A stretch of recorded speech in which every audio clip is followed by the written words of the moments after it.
This holiday season, we all wish for hope and healing. Children and families who spend their holidays at the hospital deserve a reason to believe in first steps, in giggles, high fives, and hugs. For 150 years, Children's National Hospital has provided world-class care and groundbreaking research. Please donate today to help patients and healthcare heroes this holiday season. Visit childrensnational.org/holiday. That's childrensnational.org/holiday.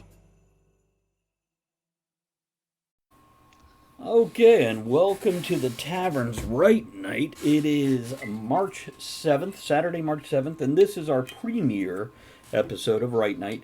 And tonight's topics are, oh, you know what? I have no clue. Writer's Drive and Hard Lessons.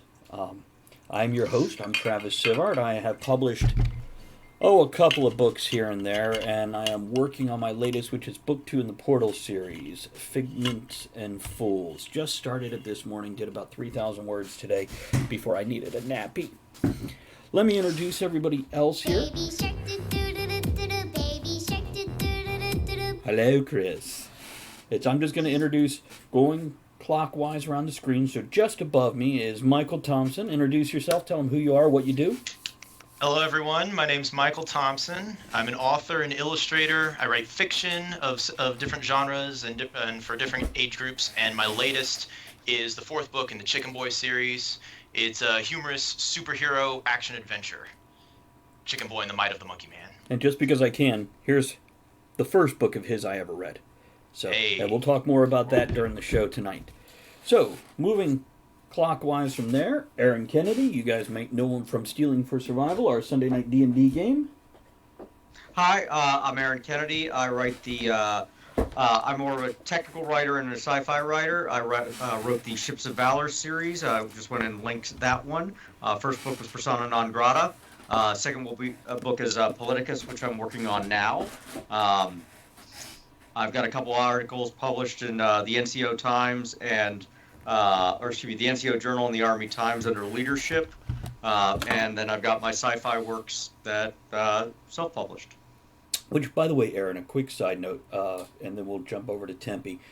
Have you read or watched The Expanse?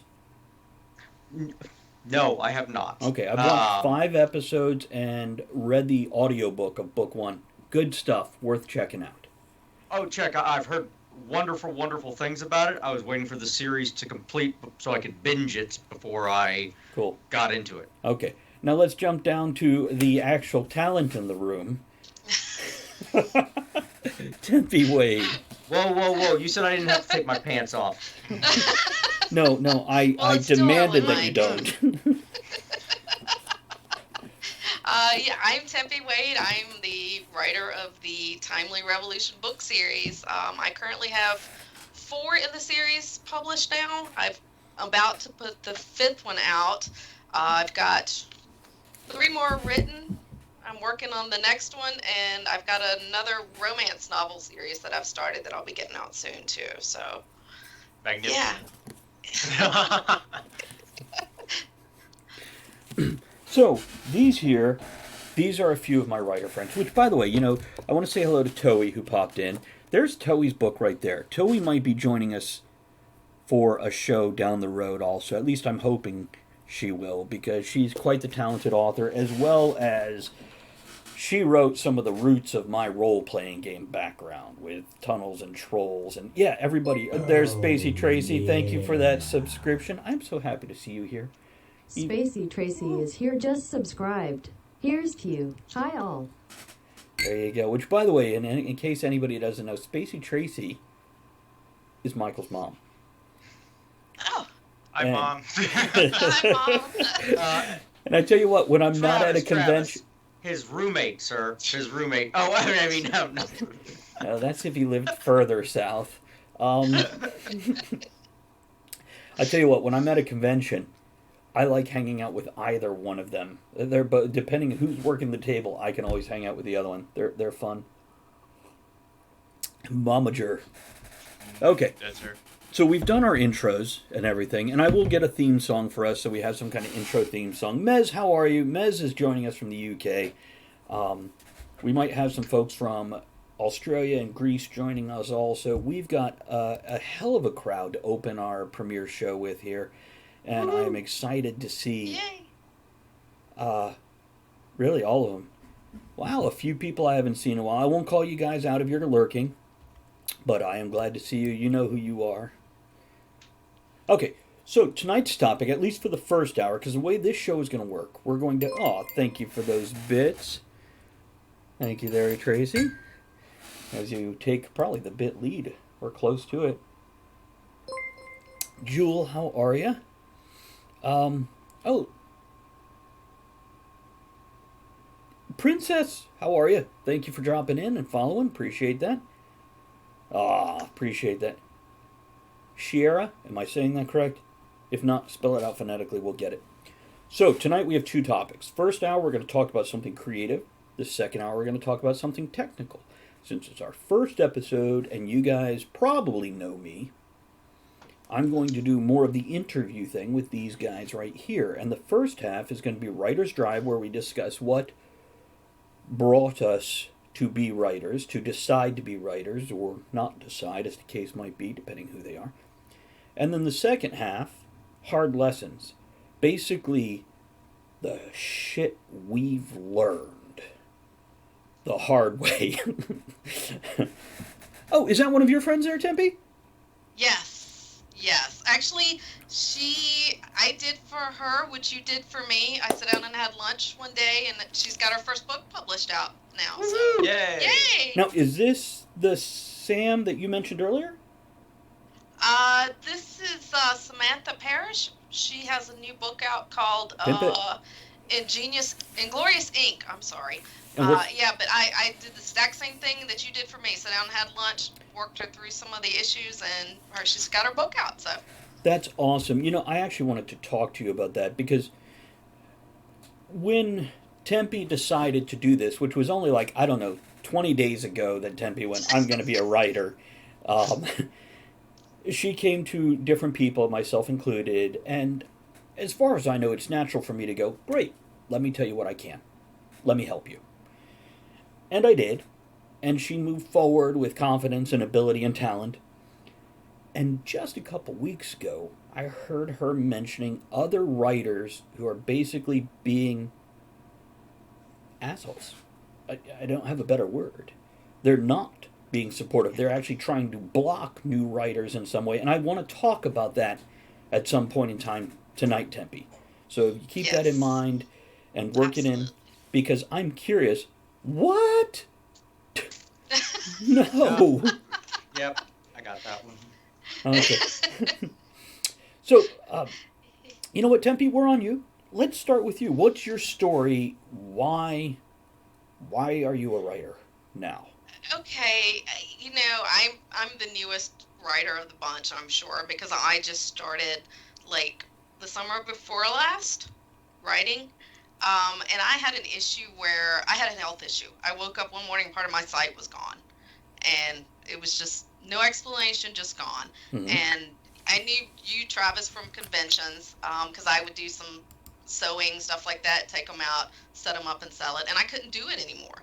I needed something else to do. Do you want to go ahead and mention Purveyor of the Unusual? You want to drop a link for that? Yeah, I can do that. Purveyor of the Unusual I actually had that business before, and it is a prop business where I make vampire hunting kits, and I actually had one of them that showed up on Preacher. They used it on Preacher, so that was kind of cool. But I was having a hard time seeing how to do some of this stuff, and I needed a different avenue. I needed something else to do, and so MarsCon was coming up. The sci-fi convention that we have here in Williamsburg, which Travis and Mike are very familiar with. Mm-hmm. And they were looking for short stories.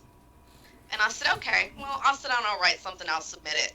I started 30 days later, I had 93,000 words, and I'm like, I'm a little past that.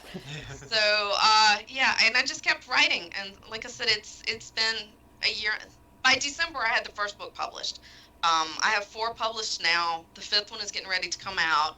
I've got 3 more in that series written. I've got another romance series that I've started.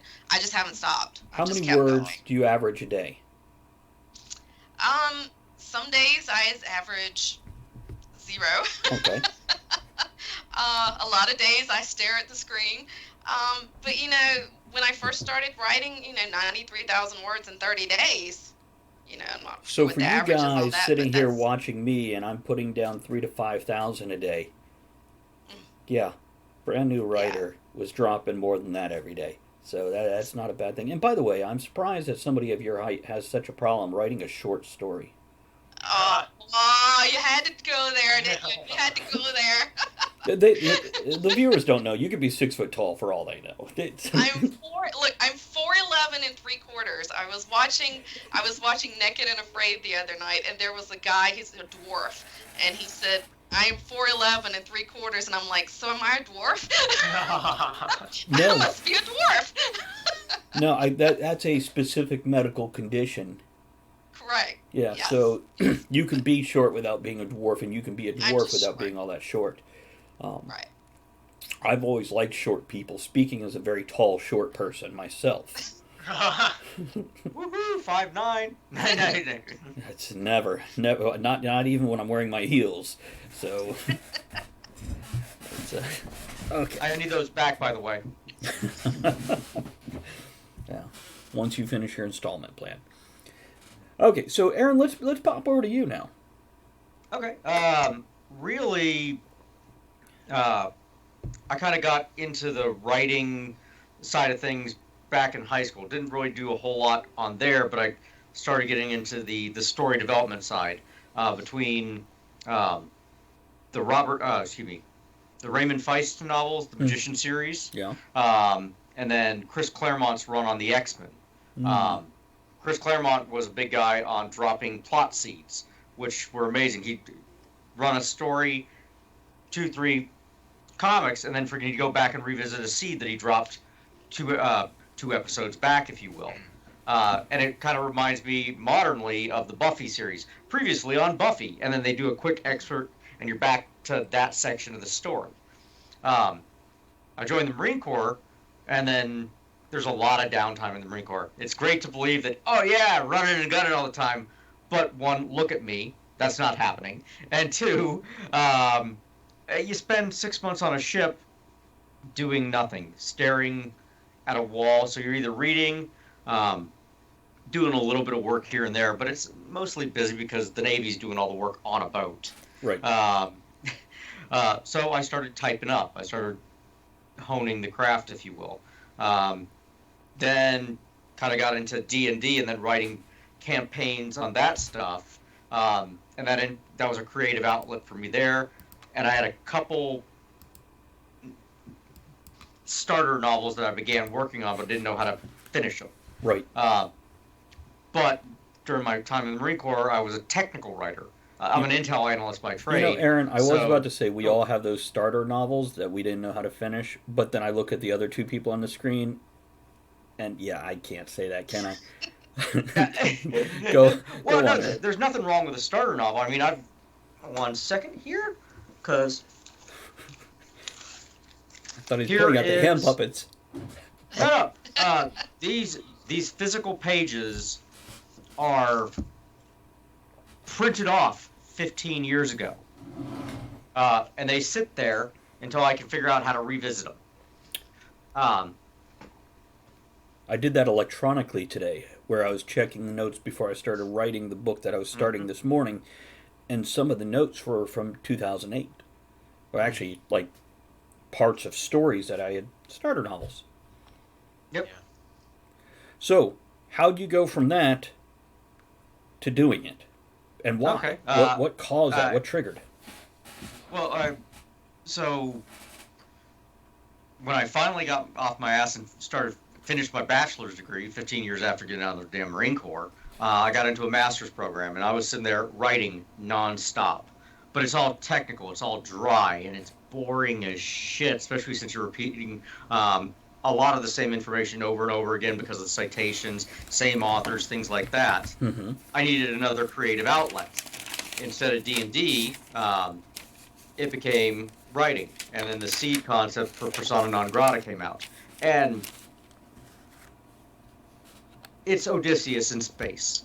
That's all the story is. Okay. A guy is coming home from war and finding out that, oh, there's trials and tribulations along the way. So I did that, and then I did some of the more persuasive style writing for NCO Journal, and then the Army Times, one on leadership and sleep effect, and the other one on, well, one on leadership and physical fitness, and the other one on leadership and sleep deprivation. But writing persuasive articles using dry material is a great outlet as well, because you start figuring out how to maneuver conversations when you're not using dialogue.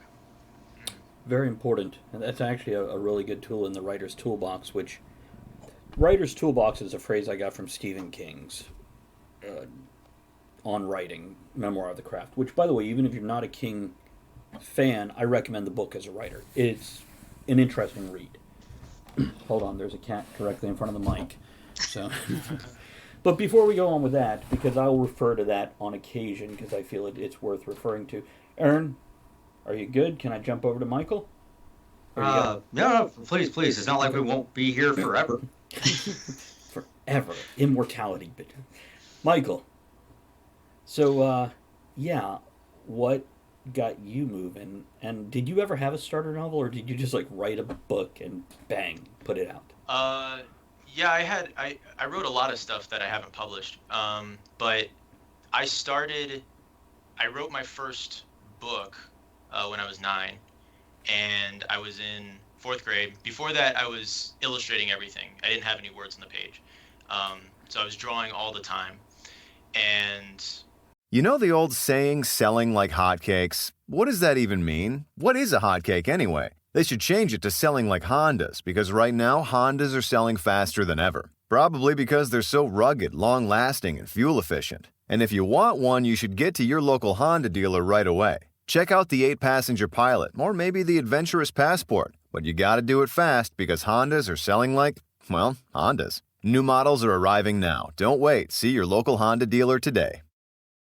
Hi, my name is Joe, and I'm a home decor overspender. Hi, Joe! I made a breakthrough. I found HomeSense. It's unreal. So many brand name sofas. I bought one. Oh, wow, really? It's okay. The prices, so low. Lighting, unexpected. Rugs, handcrafted. Wall art, eclectic. I go back like every week. No, it's always different. New unique decor, same great savings. Every time you go. Field trip! HomeSense. Standout pieces, outstanding prices. My teachers from kindergarten through 3rd grade just they hated it. I would do the work, but every white space would be filled with epic battles and superheroes and monsters and explosions. And my 3rd grade teacher especially didn't like it. I was doing this thing. I wanted to create something all the time. So we had these index cards that were a required material, and I was drawing monsters on them. And I made these little monster cards that I made this like trading game because Pokemon was really exciting at the time. So right. I immediately wanted to make my own creatures. So I did that, and it was after school. We were waiting for the bus. We were sitting in the classroom, but waiting for the bus. And my friend said, "Oh, hey Mike, could you draw me, whatever monster?" And I said, "Sure." And so I drew him a monster. And right as I was handing it to him, the teacher comes by, snatches it, holds it up in front of the class, and says, "This is a distraction." And then she rips it up and throws the pieces on us. And then she sent me to summer school because I was too distracted. And so, what was your grades like at that age? Oh man, they were fine. It was just. There was a big emphasis on packets, so every time I would come home with a packet that was this thick, that was just filled with busy work. Just imagine any type of circle the words and it's just thick. Anyhow, but those would all be filled with monsters and stuff. Real quick so comment, I end up in summer school. If I can read a comment related before we get too far away from what you were saying, Princess Air says they were trying to hold back your awesomeness. How dare they? I understand, Thank you know, you. you're at school, you got to do the school thing. But if you've done the school thing, Right. then why Yeah, not? I think exactly. And I never I never ever like cried or was upset about it. It's just something that I could Not in not public, help at but least. do. Yeah. I just couldn't help but do it. And you just constantly as a creative person, especially at that age, it's when like all your wheels start turning, you start making your own stuff. But nevertheless, I ended up in summer school, and I sat there and I was like, okay, I'm going to suppress every natural inclination to make stuff, and I'm going to focus. And I fold my hands and I sit up straight, and then the teacher comes in summer school and he says, okay, we're gonna make a comic book and make some characters. And I said, what? My whole world was turned upside down. What the hell kind of punishment is this? His name was Mr. Arisich. He was the greatest teacher I could have asked for, and we just made stuff. He had this incredible creative element to his class. So and I was coming home and I had more material than ever before. And my mom went to the principal and for the next school year, and then like he taught fourth grade, and so basically like wrote lots and lots of letters and went in and said you know, he had a great connection with this teacher. Can you transfer him into the class? And the principal's like, you want me to take, the class is already made. You want me to take one kid out of his class and put him in? And she's like, yes. But I think what ultimately happened was I was just added, so there was just an odd number of kids. But I ended up in his class, and it was the same type of super creative class. And he had this writing journal where we could create characters and do bios and stuff. And that was the thing. So his emphasis was create stuff, but make a story. After you create it, think, you know, if it's in my case a superhero, how did he get his powers and all that stuff. If I can, real quick, again, just stopping you before you get too far. Yeah. Princess says, those moments definitely help by being the blessing in disguise. I've had that happen before. John of Conquest Yes. Publishing popping in. We might have him on eventually. Says, what comics? Mez says, sounds like an amazing teacher. Here's what I'll tell you, Guy. Anybody who helps creativity through encouragement, through activity, through anything, your mother did it, that teacher did it, we've all had these people in our life. Just here's to those people that help us be not only what we are, but more than what we are through other people enjoying our craft. Yay, Mom. You go, Mom. Yeah. Michael, thank you for pausing. Go on. So when I was in his class, I created my first Cold fully brew, fledged thank you for the character, I bits. think. Cold brew science cheese. And X100. it was Sounds Chicken Boy. like summer school was a And great plot I created twist. Chicken Boy when I was watching an animal rescue show. I loved animals and superheroes, so I wanted to make an animal superhero. Hmm. And I saw this baby king vulture on the screen, and he was being nursed back to health. He was a tiny little guy, and he had these puffy feathers and these feet that were too big for his body. I thought he looked really funny, so I decided to cartoon him wearing a cape. And I didn't think Vulture Boy sounded very good, so I called him Chicken Boy. And I wrote my first story. I actually have my original stuff because I just did a school talk on this, so I could actually show you. And this is stuff that almost nobody gets to see, by the way. This is very exclusive. This is my original writing journal, and that's the first picture of Chicken Boy that I ever drew. Nice. How awesome is that?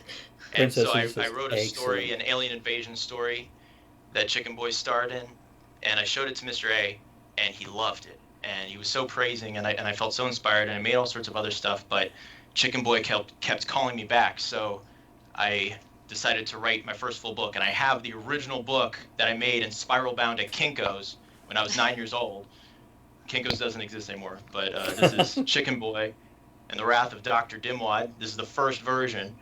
When I was nine years old. Flip through it. No, not for you, for us. Finding some good pictures for you. There you go. There's some of the original pictures. That's really good for Right there. 9. Really. Yeah. Okay. And so I drew the pictures, and I had typed every day after school. I had typed stuff, and then I would cut it out and glue it onto the page. Right. And then copy it together. But Mr. A held it up in front of the class, and he said, "Look at what Mike did." So where the other teacher held up my thing and ripped it up as an example. He held it up and praised it, put it in the class library, and it became our class mascot. And I realized at that moment that I wanted to be an author. I wanted to do this forever. And so I wrote a bunch more stories. I did the next 2 years. I wrote more books. These are the original versions of the next 2 Chicken Boy books. And I went back to his class to talk about writing. And when I was 13, I'd been doing this for a few years, and then all the kids wanted their own copy of Chicken Boy. So I was like, how do I do that? Self-publishing was new, and I decided to create my own company. And every time that I brought a new picture or a new story to Mr. A, he said, oh, a new Thompson original. So I called my company Thompson Original Productions. And this was the book that I self-published when I was 13. It was Chicken Boy. And I'll see if I can find that exact spread that was updated. Sounds like you needed a momager. There we go. So there's that same 2 pages, but drawn Nice, cleaned up. when I was 13. Cleaned it up. Nice. And so that's how it started. So let me, and I'll stick with you, Mike, because you kind of have the floor right now. What makes you sit down and write now? What is it inside you? What feeling, what emotion, what mood, what dollar sign? What is it that makes you go, I'm going to write something today, or create something? Let's go with create instead of write, because... I think just knowing how much it means to people. Just recently, I was doing a school talk, and they invited me back. This was the same elementary school where I created Chicken Boy. And when I got there, they were painting murals in their school library. The kids had voted on what literary characters meant the most to them to appear on the walls of their library. And when I got there, my Chicken Boy characters were on the wall. Did you get teary-eyed? Yeah. Yeah, I bet. Because right now I'm just kind of like, that's good. That's freaking awesome, dude. It was amazing, and I posted it on I shared what they put up on my Facebook, and if you want to see it, link it, man. But if you are so inclined, yeah, feel free to drop that link in there. And also, so that's what keeps me going. Each of you did drop your writing link in the chat in Twitch, yeah? Okay. Yes. Feel free to do it every once in a while, maybe twice an hour or so. Just that way people can grab your work. Now, what about you, Tempe? I mean, you have been creative for as long as I've known you. Obviously much longer. With the crafting side of things, and you've passed this on down to your children, because I've seen some of their creative work, and your daughter works in theater, your son helps make these vampire hunting kits with you, as well as being a crafty financier in his own right. Yeah, he's kind of bailed on helping me. He's got his own business thing going now, so That's Mom what you kind of want. got dumped. But that's what you want, them to grow up and do for themselves, so that's nice. Yes. I mean, it hurts a little, Yes. but... So what about you, yes. though? What drives you to first creating these kits and now the writing? What is that? I was a stay-at-home mom for 15 years. I'm actually still a stay-at-home mom. My son is graduating this year. And I just needed something to do. I'm not a person to just sit around and do nothing. Mhm. I have to do something. My mind needs to be occupied. And when my site went, I have no idea what made me start writing. I have no idea why I got up that day and said, hey, I'm just going to sit down and start typing something. But I had this story. It was in me. I needed to get it out. And that's just what I'm doing. So it's kind of it's just my creative outlet. And, every time, and mine is historical stuff. So I have to do a lot of research because mine is historically accurate as much as humanly possible when it comes to, and blending the fantasy with it. And it's, I just, when I get a message from somebody saying, oh my God, I love it. When's the next one? And I get those all the time. I love it. When's the next one? It keeps you going. It keeps you going. And like I said, I love history. And the fact that I can take history, I can take George Washington's spies, bless you, and mix them up with, Celtic Fae and find a way to make it work and make it seem like it actually happened. Let me interrupt real quick. Okay. You need to give us a breakdown of at least the first book, and elevator pitch, just Okay. one paragraph, maybe two. Sell your book to us, right? What are we reading? Okay, A Timely Revolution is about a woman who's thrown back in time, and she ends up in Williamsburg about 10 years before the Revolutionary War. She realizes she's got to make a life or she's not going to make it because she can't go back where she came from. So she finds a way to make a life for herself. She does what any woman does. She sells her engagement ring and buys a house.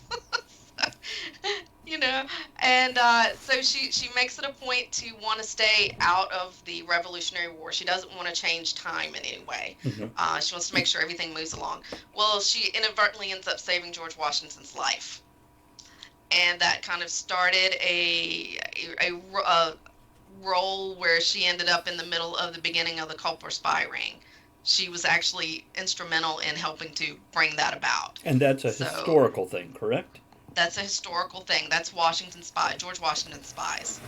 So, yeah. And everything in the book that's historical is completely accurate. Times, dates, people, all of that stuff is completely accurate, except for the main character and the fictional characters that I put in. Right. I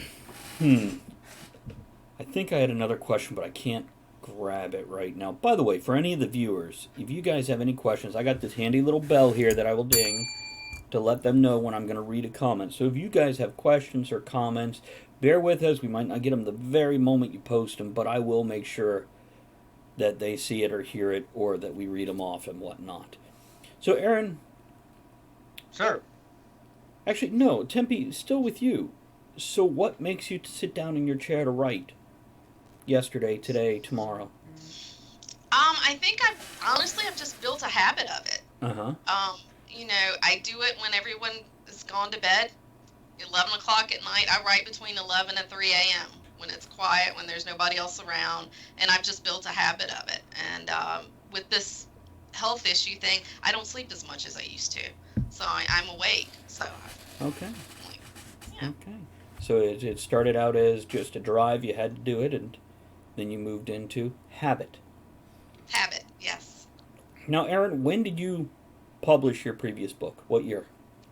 2016, I believe. Okay. So no book since then, but you've been working on one off and on between college.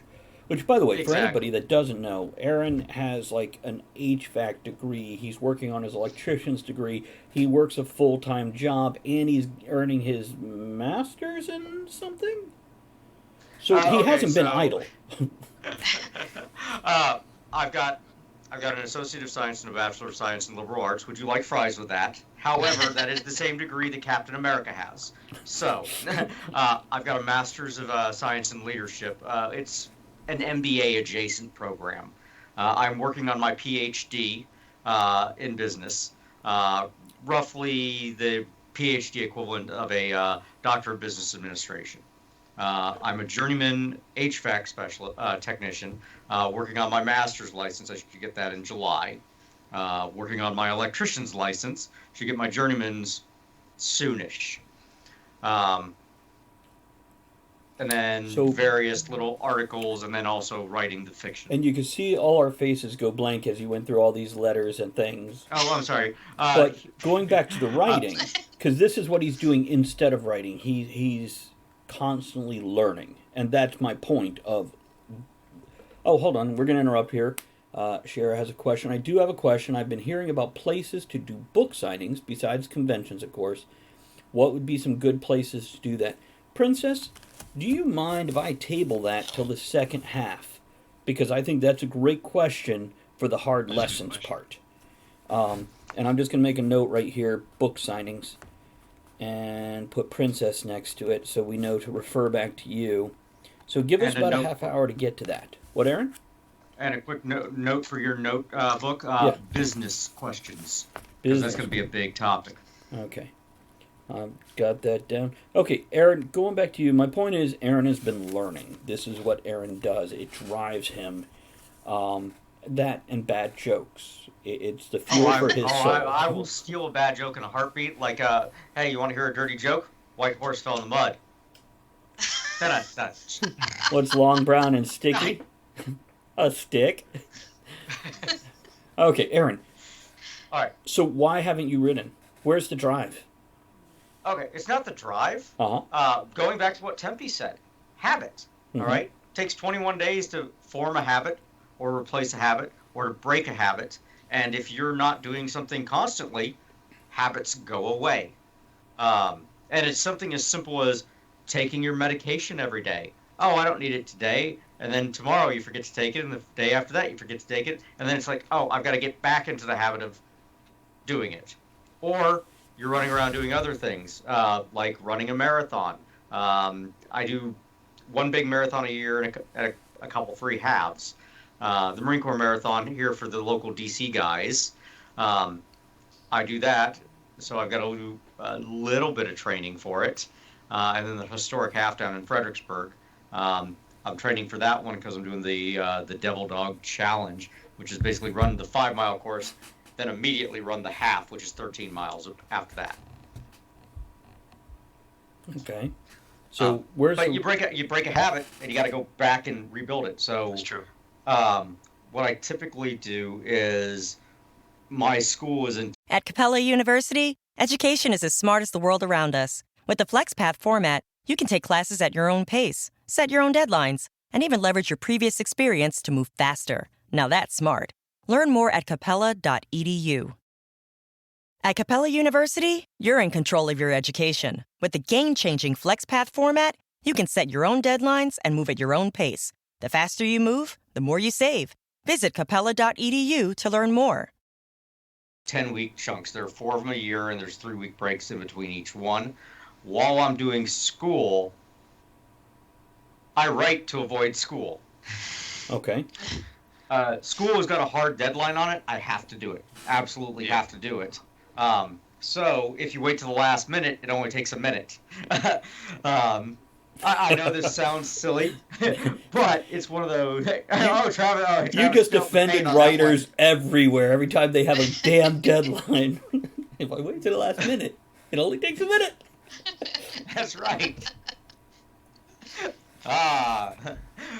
So what I'll do is I get home. I always do my, they typically have for anybody going through these programs online, they've got discussion questions where you got to do the readings and all that. I do the readings on Monday and Tuesday. I read fast, years of practice, good habit building.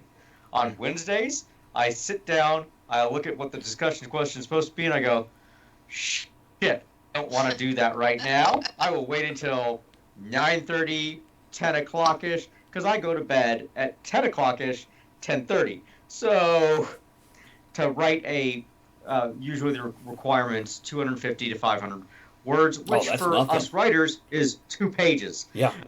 But to put it in terms, it doesn't take long. I wait till the last minute on assignments, which are 6 to 10 pages. Oh, all right, Saturday morning, knock that stuff out. But if I'm going to have Word open, I may as well be trying to put words on paper, or at least editing something that I've already done. Or building up something else that I've got elsewhere. Like, not all of our stories are going to be in that one vein.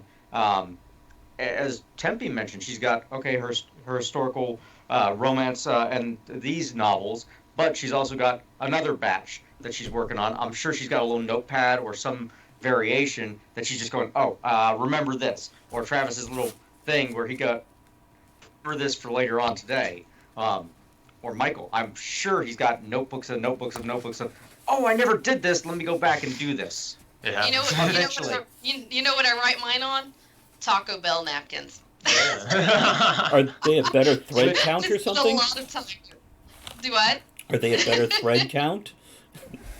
Yeah, they're like recycled, so they're like actual paper, so I can take notes on those while I'm there eating lunch, and I just stuff them in my purse till I get home. Gotcha. Because of the brown paper instead of all the white one, which is that plasticine paper, and you can't write on it. Right. So inspiration hits in weird places. So. Now, here's what I want to do right now. Aaron, if you're done, okay, and I'm not yanking it. It just if you're done, Okay. I want to turn to you three and ask you if you have any questions. As writers at various stages, it's always nice to be able to openly and comfortably talk about writing with other people. And it's something as writers where it's a very solitary, whether it's a hobby, profession, or something in between. So when you get into a group, it's time to nerd out. Yeah. So you guys have hung out with each other for a couple hours so far today, before show, on show. Any questions for each other, or comments, or ridicules, or anything? Well, here's one, okay? And this is probably me and Michael towards Tempe, all right? Because Michael said he did textless adventures to begin with. Me, I wrote an entire novel where the main character where the narrator never talks. I don't do dialogue. Now, my background character, or my secondary characters and primary, they talk, but the narrator is never directly quoted. So how do you deal with things like that? Dialogue development. You know, I'm a little bit different when I write than I think most writers. Like, I don't sit down with an outline. I just sit down and I write what pops in my head. Dialogue is dialogue is something I thought I would never be able to write, but I found it's the easiest thing for me because it just keeps. That's mostly what my stories are. Is dialogue. So, yeah, you know, I just write what pops in my head, and I don't have a better explanation than that. And if I could take a stab at this, Aaron, to address your point, narration is constant dialogue. Oh, check. Yeah, it's unilateral dialogue. It is a constant flow of consciousness. Now, writing, as Tempe is talking about, and Michael was nodding and agreeing and everything, in your narration style, this is, over the past 6-7 years, I have written a lot of different things, a lot of different styles, on purpose, to try different things and see what I like, see what flows best for me. And here's what I'll tell you, outline or not, that is up to any individual writer. But once you start writing, and I have these things on my desktop backgrounds that flash by, and 2 or 3 of them out of 20 or 25 say, don't think, write. The first draft comes from your heart, second draft comes from your head. It's all the same thing. And this is what I'm telling anybody, you can only plan so much. And you can plan. But once you're writing, write. You will fix it in the edit. You will fix it when you clean up your draft. Stop thinking. Let it flow. Like Aaron's narration. Like Michael and Tempe are both talking about right here. And dialogue is definitely easy. And then when you go back to check it, make sure it doesn't sound so stiff and wooden and predictable, because that sometimes all of us will do that when writing dialogue. And other times we just have a burst of genius that's just so amazing and fun and stupid and silly and connecting. It's a wonderful thing. For Michael? dialogue, Yes. For dialogue, I think it's a matter of knowing the character's personality really well, so that you know how they'll react. Or discovering it by their reactions when you're writing. Oh, check. There's and just kind of going back to that. Who here likes Looney Tunes? What era? I do like Don't the tell vulture. our age. The original. Okay, your Foghorn Leghorns, your Bugs Bunnies, So your World War Donald Ducks, II, and all I that. remember it well. Here, Okay. says her. Okay, so if you go back and re-listen to it, you can realize that Mel Blanc doesn't change voices. Okay? He changes inflections and things like that, but the voice is always the same. He's not a voice actor. He's an actor in a voice role as opposed to a... so, like Foghorn Leghorn and Bugs Bunny, they're the same voice. You're just, I know, but it's one of those, son, I said son. No, I have something else I want to add to that when you're done. No. But it's one of those inflections are what make them unique, even though our brain is going, oh yeah, that's the same guy over and over again. And while you're doing that, go ahead and hit it. I'll grab the photo of everybody that's the same. When we Okay. do when we do audiobooks as a topic, we'll definitely discuss that sort of thing. That is a good topic. Yeah, I wrote it down. Tempe, what were you going to say? This is completely off the wall, but it's just a note that I made. We actually saw Knives Out at the theater a couple of months ago. How was it? And I was listening. It was really good. Nice. And I love Daniel Craig, but Daniel Craig has a Southern accent in this. And I'm going through the whole movie going, who does he sound like? And it dawned on me that he sounded like Foghorn Leghorn. We did. Yeah, he did. We hold on, if I may. Run for EST 94. Run. Thank you. Audiobooks. You came in on that one. We're not discussing them tonight, but we will down the road. Here's you. Thanks for the follow. And here's what else I'll tell you guys. That's my friend. Oh, is it? Oh, nice. Oh, I Thanks see. for coming, Thank man. you. Run, Forrest. Gotcha. Well done. Clever. But speaking of EST, remember daylight savings time. This is why I always write Eastern instead of EST or anyhow. We did a Talk of the Tavern, which is a Monday night talk show, and we did a Whose Line Is It Anyway episode, and we had our British co-host do a Southern accent. And he sounded like the most proper Foghorn Leghorn you have ever heard as he did a Southern cop. I'm telling you, Daniel Craig and Knives Out, the whole movie, I was through it, and I'm like, who does he sound like? And when I got out, I'm like, it's Foghorn Leghorn. That's who Kevin sounded like. So we were just like, that is like a British Foghorn Leghorn. It's hilarious. It's okay. We got about 15 minutes before we take a break and roll into the second hour here. So, Michael, let me ask you real quick, because we were on you, and you were kind of had the floor there to discuss what we were discussing, or you had a look of commentary on some stuff Aaron was saying. Is Forrest here? It doesn't happen to be the person with the poetry. No. Okay. No. This is Forrest is just one of my best friends from high school. Oh, So, look how lucky Forrest what's is. up, Gets to man? be Michael's best friend. It's I've been trying to get Michael to play D&D with me. He's like totally not doing it. You're weird. And I'm like, I know. How you doing? No, I don't say that to him when he's He does awake. all the time. Not when he's awake, Aaron. Not when he's awake. And he smells different when he's sleeping. Michael, did you have something to say? Now would be the time, please.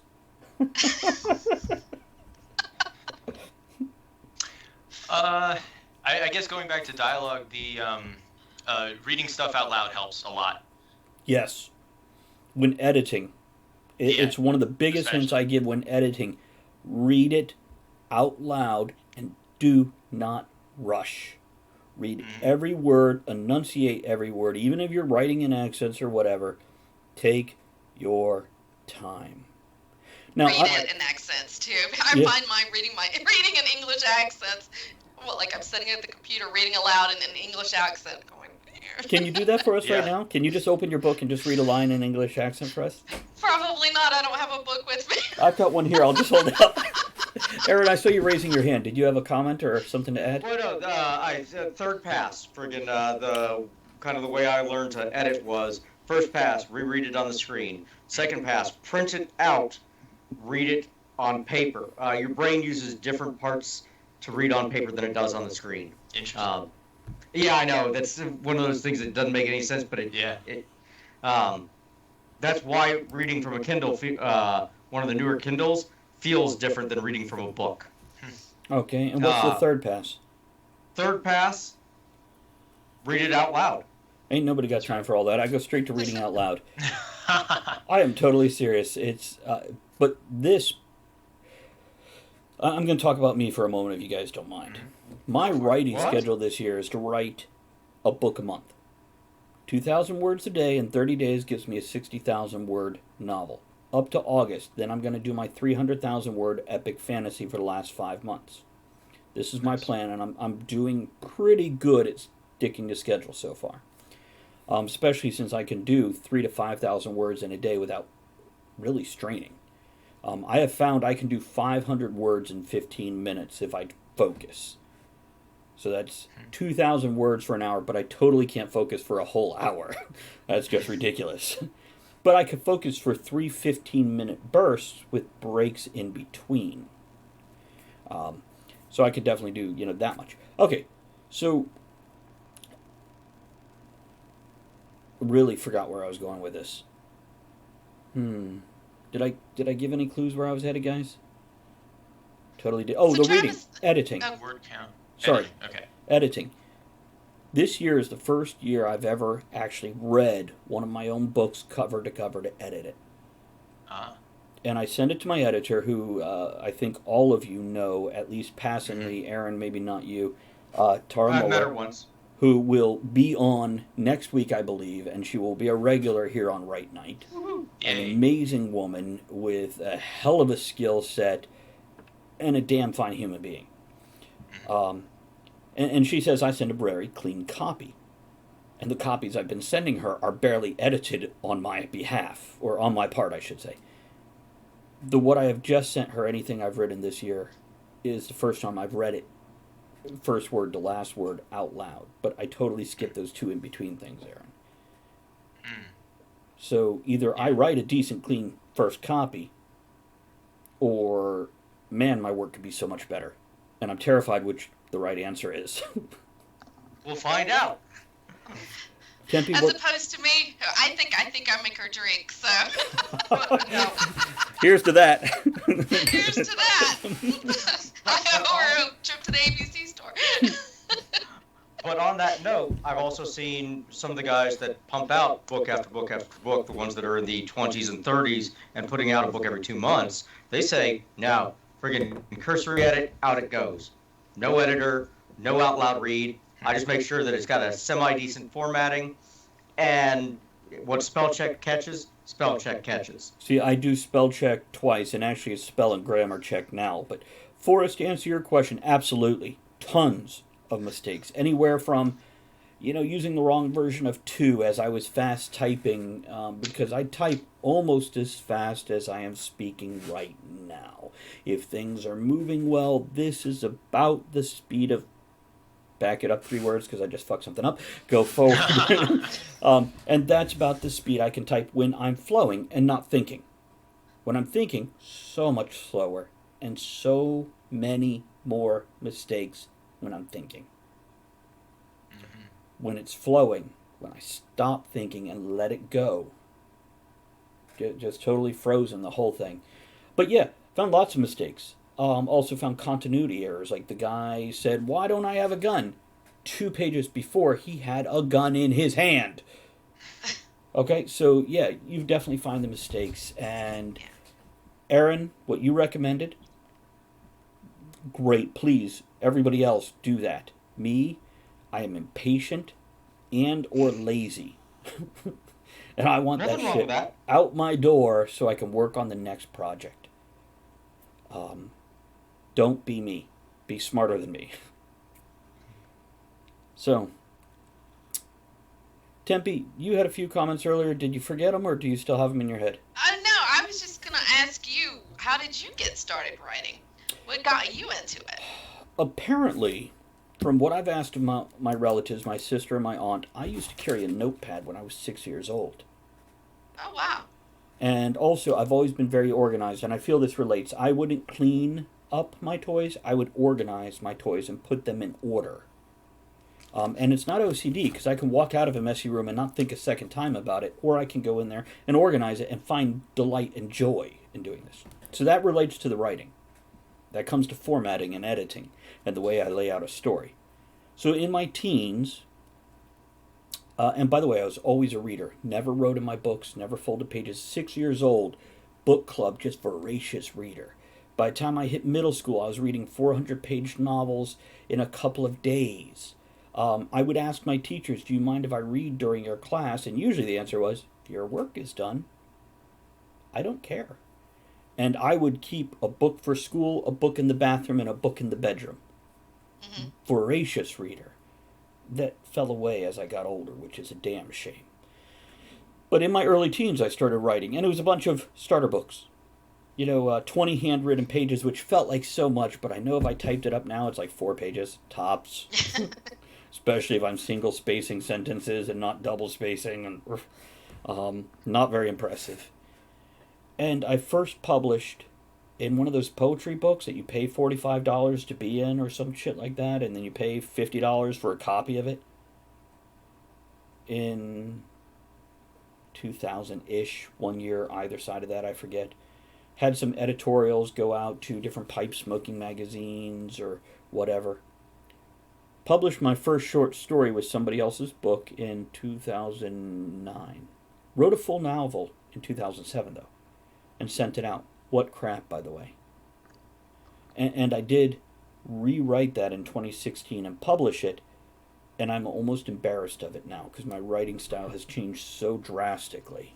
And that's something else a lot of you newer writers will find.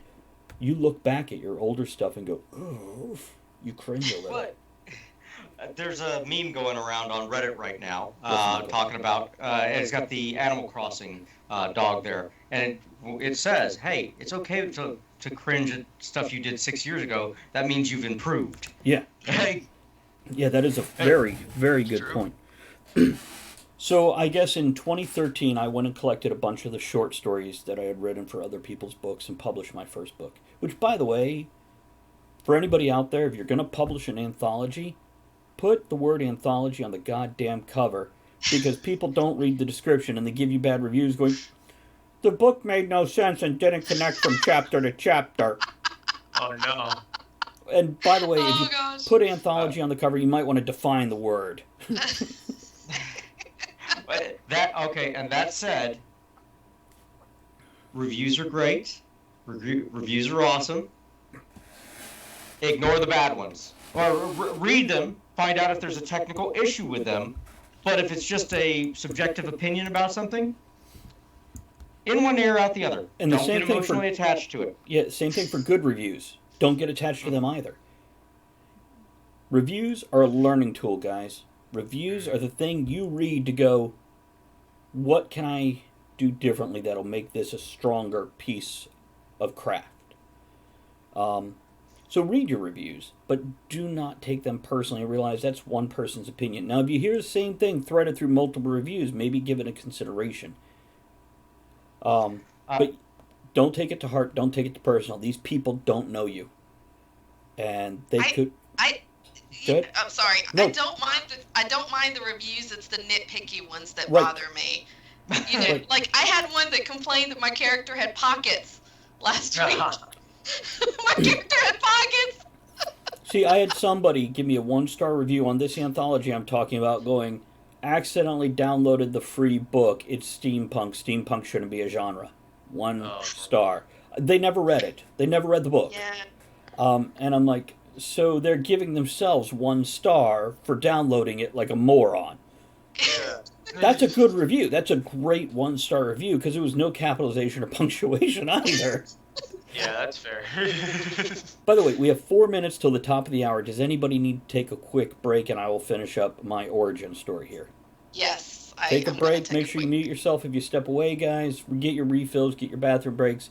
Everybody else who is viewing, I am going to finish my origin story, which is basically shortly after I published that, I started writing original stuff, and I am only now putting out full-length novels and creating series, and I will guarantee the writing I am doing now is so much stronger, cleaner, tighter, and interesting than anything I wrote 12 months ago, let alone 6 years ago.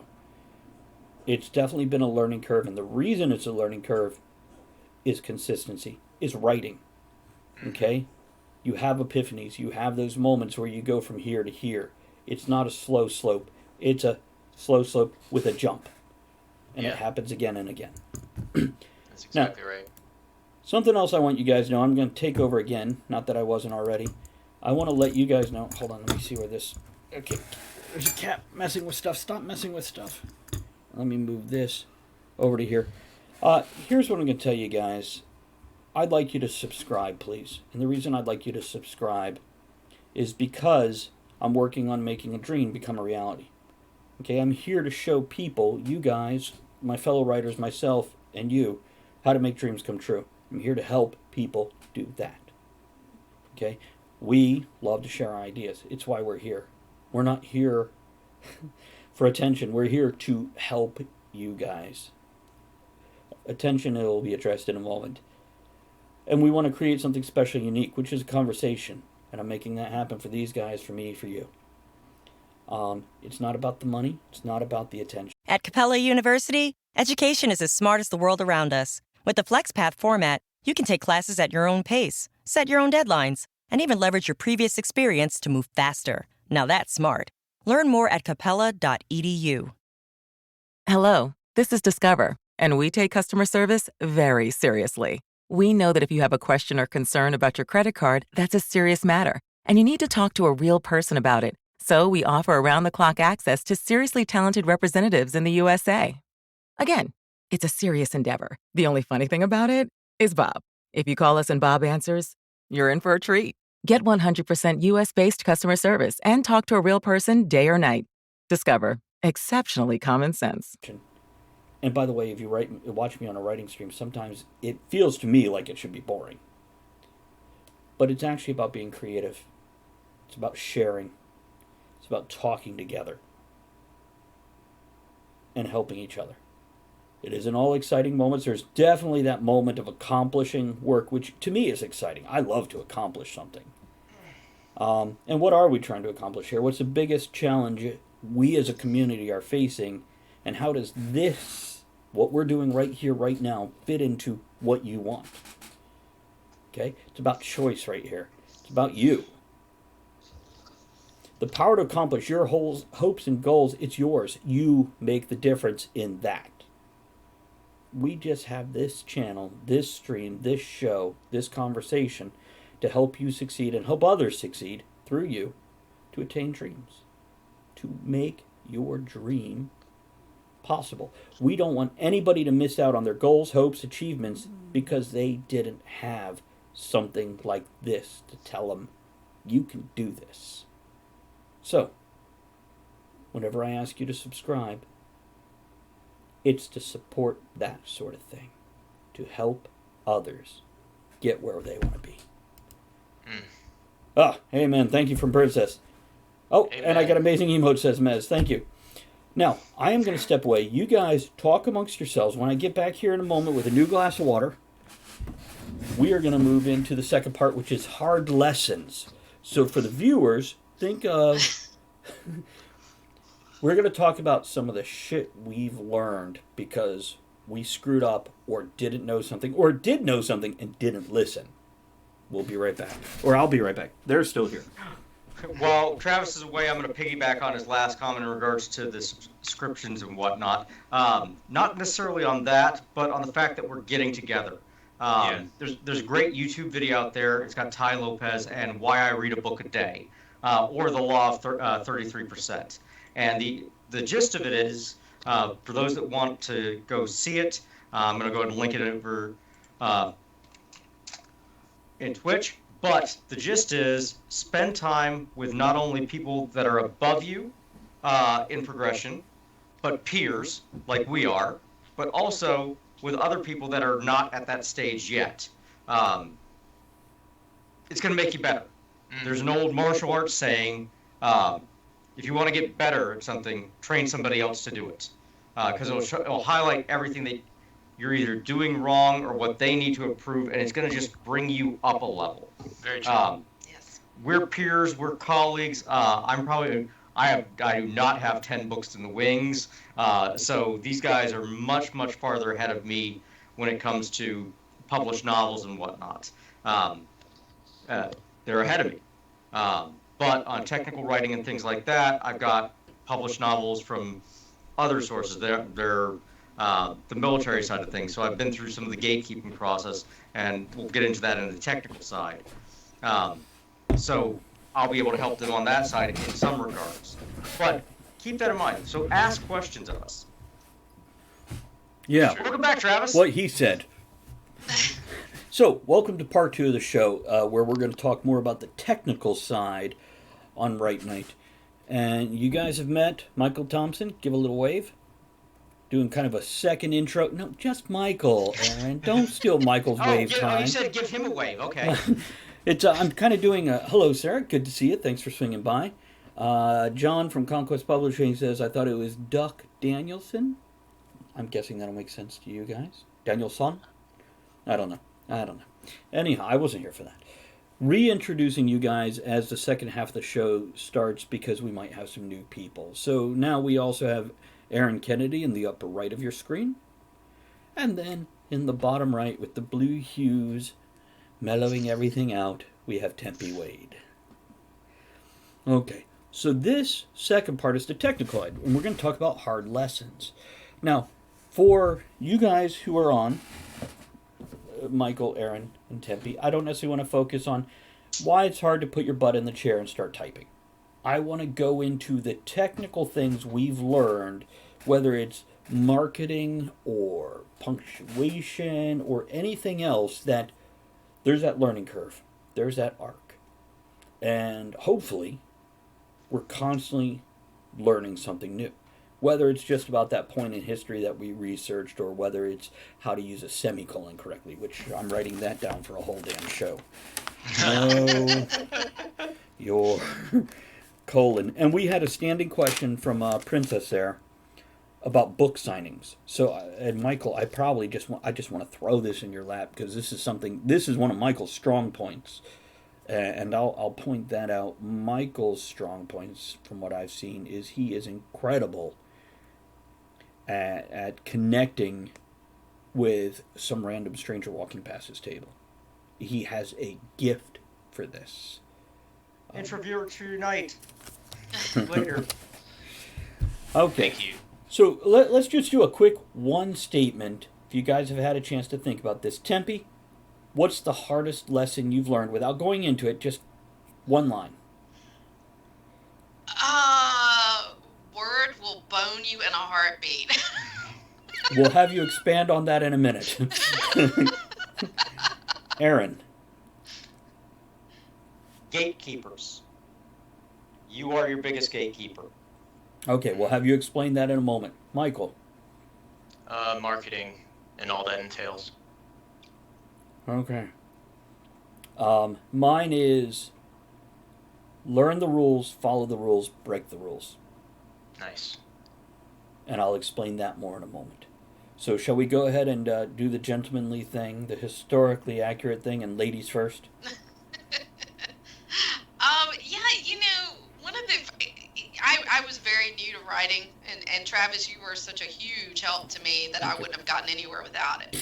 But, you advised me to get an editor, and I did, and I used the person you recommended that I still use to this day. What I didn't realize was that an editor and a proofreader are two different things. Yes. My first batch went out, and there were mistakes that I missed, and we had an issue with Word, and Word would blank out and just lost, sentences that were just completely gone. Oh, my. And, yeah, and then I found out, and I pulled it back. I'm sorry. Yeah, no, go on. I think you're about to explain it, because I'm confused. Yeah, I was having issues with Word, and it would blank out, and I would lose complete sentences, and it was just crazy. I actually had Word lose 10 hours worth of edits for me, and then auto-save the loss.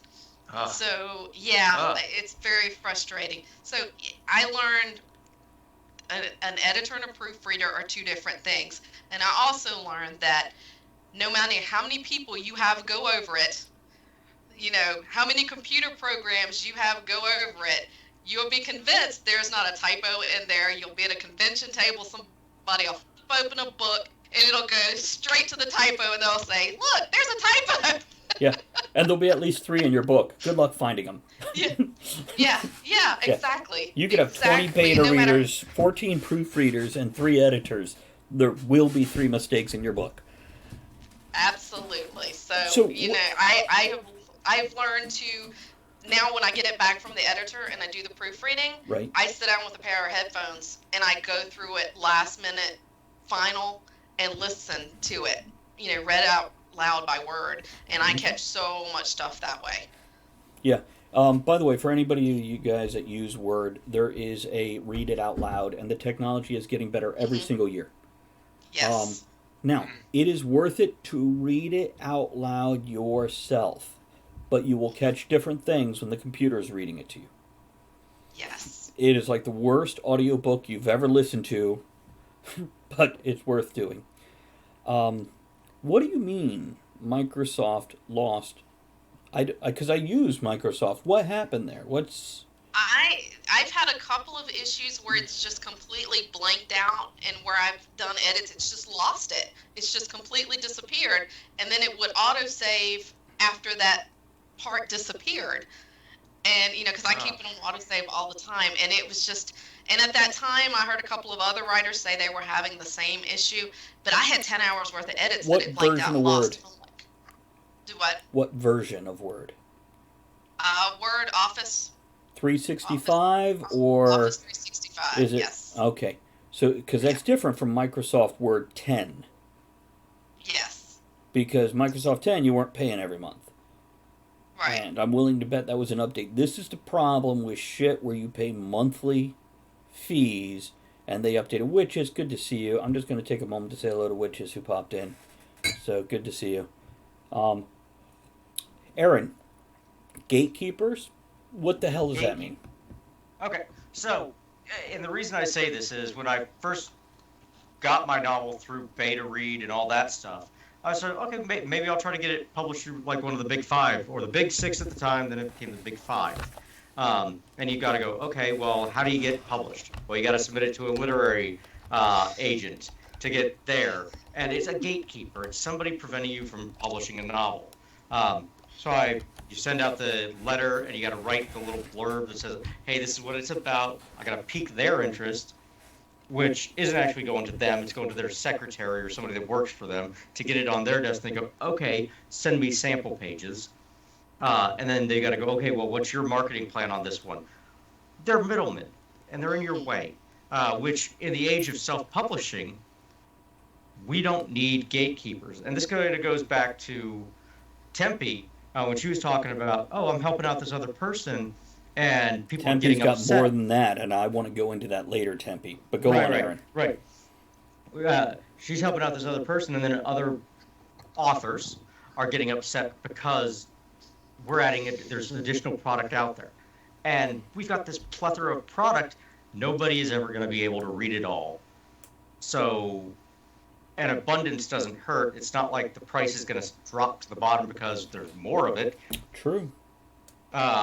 So it's not wasted. We're not stealing from anybody else with the Kindle Unlimited and the various other subscription-based services where we get a cut if somebody actually reads the book and they're paying a subscription fee. There's no harm. We're not a distraction from each other.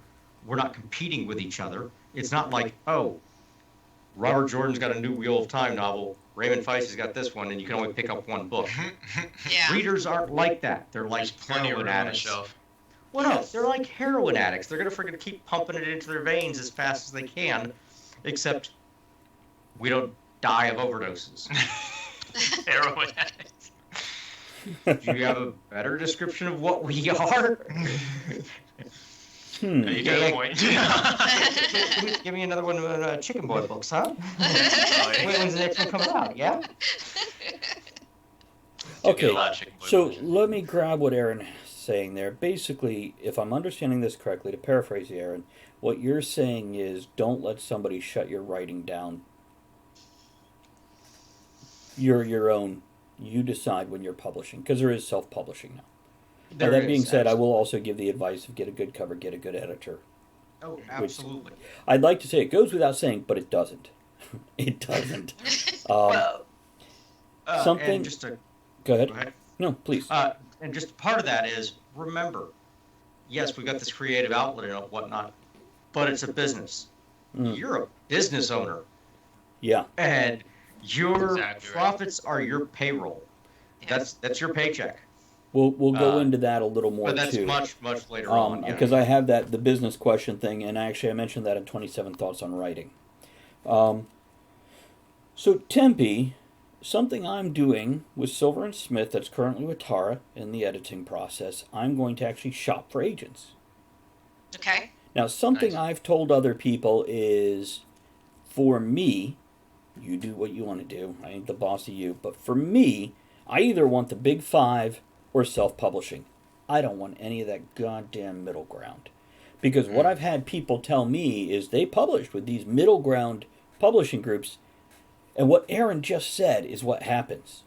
What's your marketing plan? What's your publishing plan? What's your promotion plan? And I'm like, I'm sorry, I have a publisher to publicize? Yes. No, you don't. You have a publisher to take part of the cut for what? So, the big five, for me, or self-publishing. There's not a middle ground that I want to play in. So, I'm looking at that when I go to shop agents. So apparently you've been shopping agents recently and you've hit a bit of a frustration. I have. I have a theory on this, and I think that these literary agents maybe kind of realize that their time is a little limited because of self-publishing. And I've sent some stuff out to, and it's not my Timely series. It's another separate series that I was working on that kind of tied back to it. But my thinking was, if I could get it with somebody big, I could use it to throw traffic back to my self-published Sure. stuff. That's fair. So these literary agents, you check out their wish list, and the stuff that they want is just, it changes daily, and it's stuff like, I want a airspace machine that has aliens, and there's a romance novel, and they have these crazy wish lists, and people are trying to write to these wish lists that I might add change from day to day to day. Mm-hmm. I mean, seriously, there's no rhyme or reason to any of it. I've shopped a few of them, and I did get a little frustrated, and my attitude with this is, screw it, I'll just do it myself, because why should I put money in their pockets to do what I can do myself? I agree. Here's what I'm going to tell you about agents, and this is coming from somebody that hasn't shopped an agent yet. It's job hunting, okay? Yes. If you're going to work for a company, you want to make sure it's a company that's going to move forward what you want to achieve. The same for an agent. Research them. If you go in for a job interview, you are interviewing that boss. The other way around also, but you're interviewing them, making sure you want to go with that. And the same for the agent. Look at what they've sold and who they've sold it to. And if they can't provide you that, or if they want to charge you before you even publish, something's wrong. Right. So be smart about it. Princess says basically there are the Jerry Maguire that are struggling to survive in a new movement of self-publishing. So true. If you can get a good agent that knows what they're doing and has the connections that will move your career and what you want forward, it's a beautiful thing, okay? But nothing is instant, nothing is overnight except the lottery, and most people are broke within a year after that.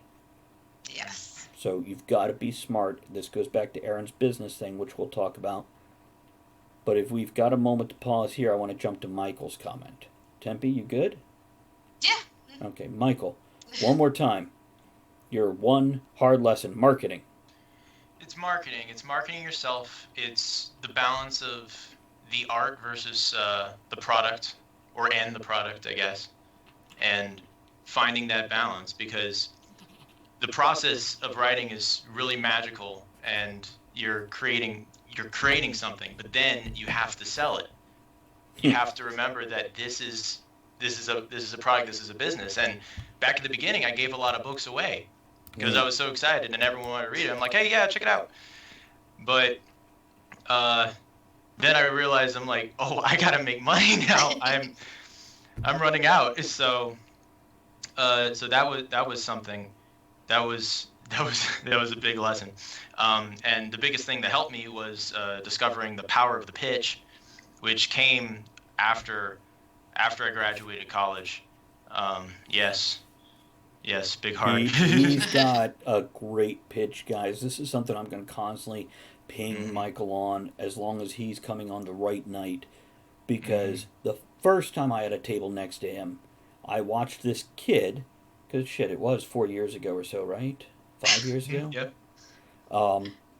I think so. And when I went over there and talked to him, more than just passingly of, hey, how's it going, I pulled him aside. I went, you have a great pitch. You're great at stopping somebody and holding their interest. And it's something a lot of us writers are weak at, really, really weak at. We're so, whether we're introverted or shy or not confident in our creative skills, we love what we do. We think it's good, but we leave so much room for ourselves to be flawed. We won't approach somebody with that level of confidence that they need to go, I'll buy that. Michael has that. Thank you. Yes, Aaron. Question for you, Michael. Now, and this comes back to kind of a branding concept as we're talking about marketing, because you got marketing, you got advertising, you got branding. Now, how much of your brand, in just rough percentages, would you say is your book and is you? Oh, that's a good question. Can I add another question on top of that so you can answer both at once? Yeah. Your buddy Forrest there says, Mike, how long did it take you to get the confidence, and did you fail at first? So go with both questions. It's in you. It's a lot of trial and error. When the way I first created the pitch, going with the pitch and talking to people in general, and doing more in-person stuff, I created it because of my teacher, Laura Scott, in college. And she suggested that when World of the Orb was coming out, she wanted me to participate in this thing called SFF Pit, which was a pitch party on Twitter. And basically, you have only the amount of there it is, ta-da! Only the amount of characters that Twitter provides to make someone interested in your book. And that's a great idea. Yeah, and I realized that it's not about, and looking at what other people were saying about their work and the things that were getting the most attention, I realized that it wasn't about explaining the plot. It was about the hook, but raising a question that a stranger would want answered, that would pique someone's curiosity, and that somebody would want answered. Yeah, the question, the hook, the hook is the term, but that question that makes somebody go, that's a good question, I want to know more. Yeah. That's probably your best elevator pitch for a reader, not for an editor, not for a script guy. And John says branding may be a bit different for different genres, but for us comics are about 60% branding. Yeah, it's interesting. Branding, and I'm not overly familiar with the term put my face out there, and that was something that my professor was saying. It's like, put your face out there, connect with people. Humanize yourself. What was that? Humanize yourself. Humanize, yeah. So, yeah, I don't know what the percentage is, but I know like the types of things that I would share and the types of like what I put out there. Like I don't really put out my personal life publicly. Or like with my friends and stuff. Like I have lots of stuff that I'd love to share, like with my buddies and when we hang out. And but I want to keep it like myself, like behind the scenes stuff, things that the reader would be interested in. Look at the actors that we respect the most. It's not the ones with their personal drama in the news. Yeah. It never is, ever. And by the way, Michael, I want to take this one thing. Michael has this little thing he does where he says, do you want a free bookmark? Oh, yeah. And that's the icebreaker. Yeah. Go from there, Mike. Oh, yeah. So I always have, now that I've done since the Chicken Boy days when I was 13 and when Vistaprint was new. And Vistaprint had these free promotions where you could order some stuff and they'll send you more stuff. And so, and I still do it like this, actually. I get a print of the bookmark on a postcard, and then I chop it up myself. And those are my bookmarks. And whenever I'm out and about, I have a stack of bookmarks that have my information on it. And anybody, literally anyone that walks by, I will talk to, and I'll say, hey, you want a free bookmark? And there's some people that I accidentally offered multiple bookmarks too at some of the cons when I started doing cons. But anyway, it's a great icebreaker, and it gets people involved. It puts something in their of yours in their hands that's inexpensive, and that has your information on it and looks cool and has a function. And then from there, I say, hey, I'm a local author. I'm doing a book signing. Can I introduce you to one of my books? And notice he didn't say buy. Introduce you to. That's true. And it's an experience. It's art, It's so you don't want to use. There's certain words you may want to avoid, I guess, and you might naturally kind of sidestep things like that. You want to use positive buzzwords, and then when you're pitching, you want to compare it to things that already exist that will paint a picture in your new friend's mind about what they might be engaging with soon. And make them feel like a friend, not a sale. Yeah. Make it feel like... exactly. Something else I'll say about the bookmarks. Yes, you have your information, your website, the book title, whatever. You can also put that 144 character Twitter hook on that bookmark. Yeah, that's true. That makes them go, what? Yeah, I met someone recently, recently in the grand scheme of things, another author named Joab, and at AwesomeCon, I think was the first place I met him. He's used brochures, which I thought was a pretty interesting thing. So he puts the pitch for each of his major books on this brochure, hands it out. It folds up to be pretty compact, and he hands those out at these big cons, and then they have that, and then the next day or even a little bit of time later, people come back. They're like, "This sounds cool." So he kind of does the long game. He plants the seeds and then lets them go and then lets them come back. So there's all sorts of things based on your interpersonal communication style. There's all sorts of things you can do. I'm going to push that one more time though. The Twitter thing, 144 characters. And I'm not saying go get a Twitter account. I'm saying you have to have a 1 to 2 sentence hook that grabs somebody's attention. If you can't do that, and I'm going to give some examples, and I'm not saying they're perfect examples, I'm saying they're examples. Look in chat right now. I'm dropping some commands right here. There's my 1 to 2 line about portals. Okay? There's the one about journal. And let's see, what else do I have here? I think it's S and S. So there's my tweet length thing. Now this is not necessarily about one particular book. This is about the series, each one of those. But this is an example, good, bad, love it, hate it, tear it up, adopt it, whatever, of what we're talking about. That 1 to 2, if you can't spit it out in the space when you're in an elevator, thank you, Tracy, thank you for showing me your bits. Then if you can't spit it out between floors in an elevator, it's too long. This is what Michael does in one line. Can I introduce you to my book? Okay? This is important to every writer out there, because this is also a way we can get around our own self-doubt and our own confidence issues. Okay, you're not saying I wrote the best book ever. You're saying, can I show you about my book? And here's what I think is interesting. Yes, Aaron? Yeah. Okay. On that self-confidence stuff like that, and Michael had hit on it earlier as well.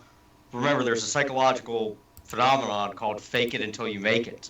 This is where you pretend to be more confident than you are forever. You just keep doing it. No, but He's not wrong. Works. Yeah. That's what you have to do. I am an introvert. I don't talk to people. I go, but at work, I am jovial. I'm like this.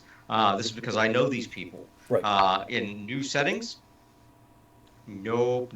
I am uncomfortable as hell. I am anxious. I am stressed. But fake it till you make it. See, this is that's the beauty part of the branding that I was asking about earlier. This is the beauty part of Right Night. If I can interrupt real quick, Aaron. Even if I can't, I'm totally just did it. We are 4 people, give or take, depending on the week, having a conversation with each other. We can be comfortable here. We can be ourselves. We can be a little stupid, a little nervous, whatever. Because we can ignore you guys as viewers and then bring you in and then step back so we can keep our comfort zone.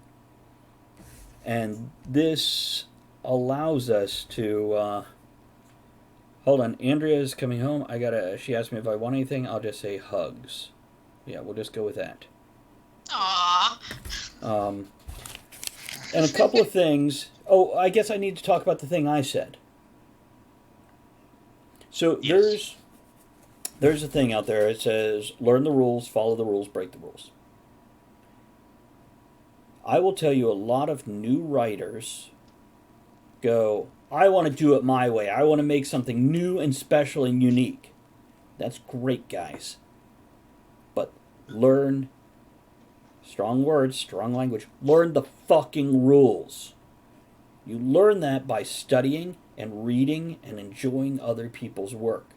This gives you that social construct, how storytelling happens. There is a psychology to storytelling. There is a pacing that is required for more than just 3 people to get it. Learn the rules, follow the rules. Now just practice them, get skilled at them, then break the hell out of those rules. This doesn't happen in your first book. This may not happen in your 20th book. But then again, it might. The bottom line is, you've got to know, if you're going to be an architect, to go, well, I'm not going to look at anybody else's blueprints or go to school for architecture. At Capella University, education is as smart as the world around us. With the FlexPath format, you can take classes at your own pace, set your own deadlines, and even leverage your previous experience to move faster. Now that's smart. Learn more at capella.edu. At Capella University, you're in control of your education. With the game-changing FlexPath format, you can set your own deadlines and move at your own pace. The faster you move, the more you save. Visit capella.edu to learn more. You're a moron and I don't want to live in your house. The same for writers. Study other people's. Judge the fuck out of them if you want. I don't care. But learn. Learn. Read. Learn. And it's something, once you're writing and working a job and raising a family and doing all these other things, you got to make time. And audiobooks are a beautiful thing now. I have an hour commute each way to work. I go through audiobooks like crazy right now. Mm-hmm. Tempe, are you doing any reading? What are you reading right now? Let's do it that way. I've started some of Alan Wall's stuff. Oh, I like him. Because I'll be seeing him at RavenCon, because we exchanged books at MarsCon. But going back to the marketing stuff, Mm-hmm. I'm very much, I have a hard time talking to people that I don't know. If once I get to know you, I'm fine. We can sit and chat all day long. But with the book, I have a hard time promoting it myself. So what I did was I had a banner printed with the breakdown of the first book. And I take it to conventions, and people who are standoffish a little bit anyway that come to conventions, and there are a lot of people who are, they can read it and not have to even come to my table. And then they'll read it, you'll see them stand back and read it, and then they'll move on over and like, oh, I might be interested in this. And then I talk to them that way. I'm starting something. That's Michael's bookmark at a long distance. Yes. And that's a pretty damn smart move, Tempe. Go on. Yes. So, and I've also, I'm starting something new for RavenCon. My books have a Fae element to it. And so I had cards printed up, and one of the main characters in it, his name is Finn. And I don't know if I should say this on. You're a little bit in love with him, aren't you? I like Finn. But so I've had these cards printed up, and on the front they just say, what kind of Finn's Fae stuff, I'll leave it at that, is this? And then on the back I've just had, my name and the Timely Revolution book series on it. So I'm hoping people would just pick it up and say, oh, what's this? Right. Just enough to be curious to go to the website and check it out. Create and questions. Create a question, yes. Yeah. Yes. A question And is a better way to draw a new reader than an answer. Yes. Yes. Yeah. And people love these because of the foul language on them. They absolutely love them. Did you purposely not swear in the tavern? Is that what just happened? Well, I don't know if we have young ears listening. It's okay. It's an adult channel. We have disclaimers. Okay. It says, what kind of Finn's Fae fuckery is this? So. There we go. And Finn's Fae fuckery is a line in the book. So. John says we need a copy at our upcoming Fairy Fest. John is somebody who I know very well. You have probably met him, Tempe, if you remember. The large, bald man who I hung out with, not this year at MarsCon, but the previous MarsCon. I probably introduced you at some point. I was in the vendor room at that point, so probably not. He because did the I only knew about cover Roxella this year. of Rogues and Rebels. Oh, I have a That's his story work. in there. Okay.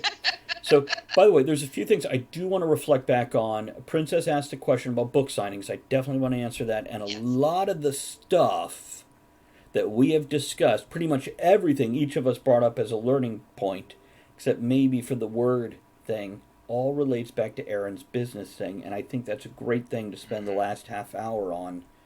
But I do want to talk about notebooks also. Oh. What, Aaron? I got one quick segue just Go to ahead. talk about your breaking of the rules. Who here has seen The Fifth Element? All of us. Anybody not seen it? Michael, have you It's seen been a it? long time. I've seen it. Okay. Fifth Element, okay?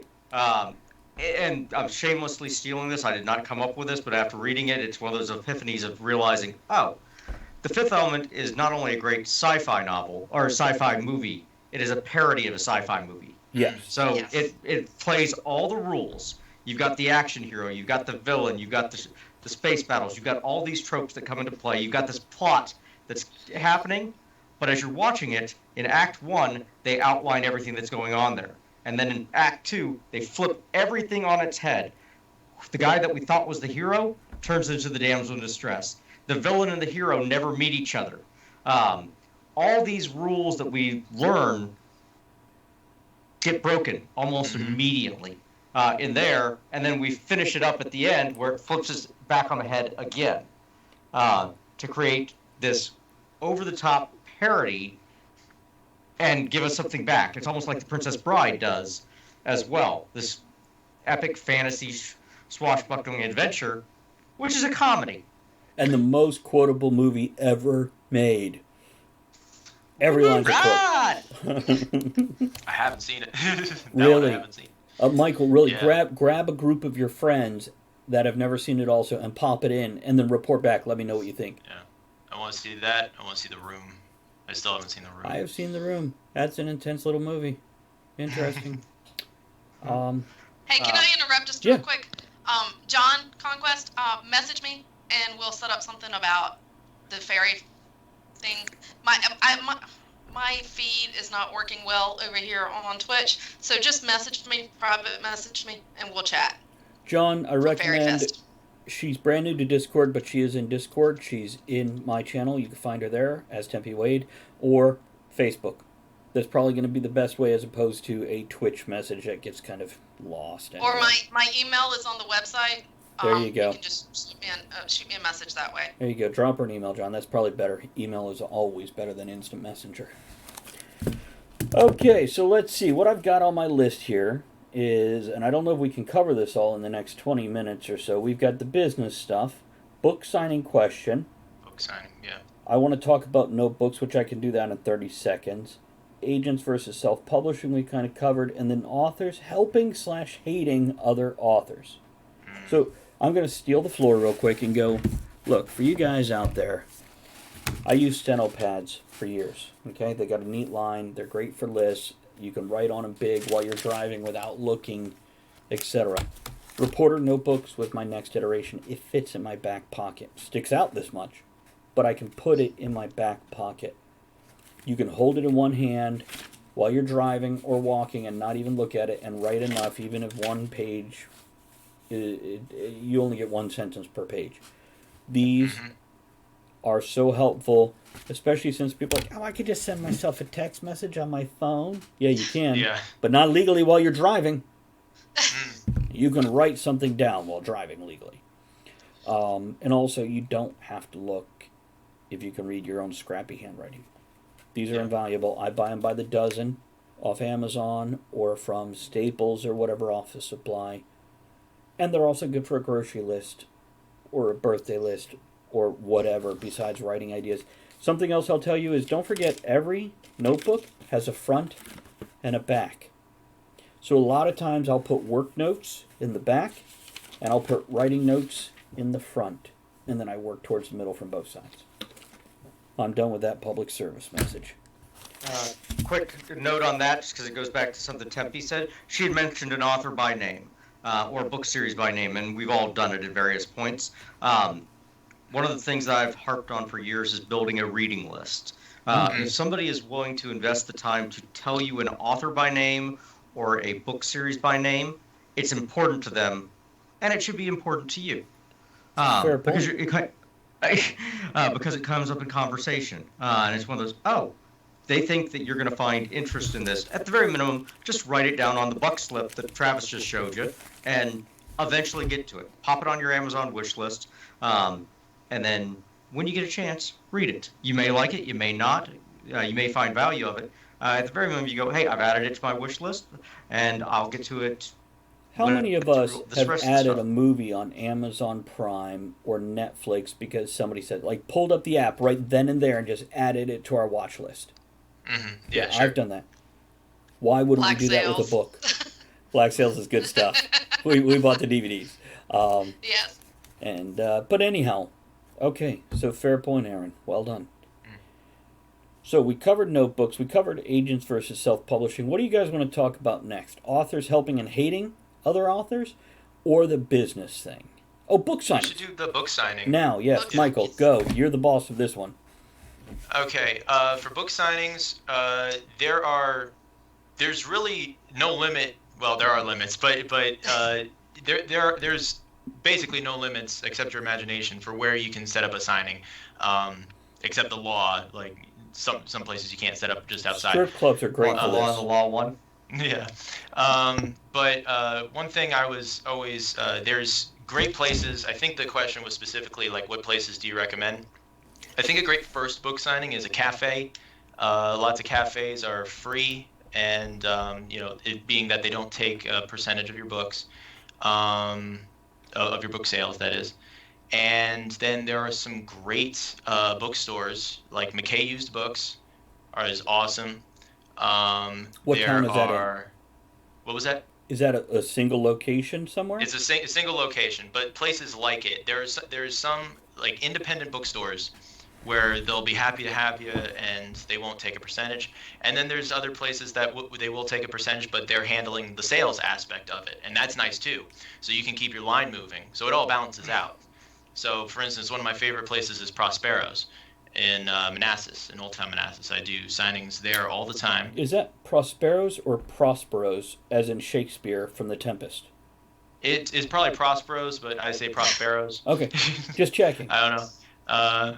I'm sure as long as you go there, I'm sure they're happy. You're right there. So, yeah, I do outside events there all the time.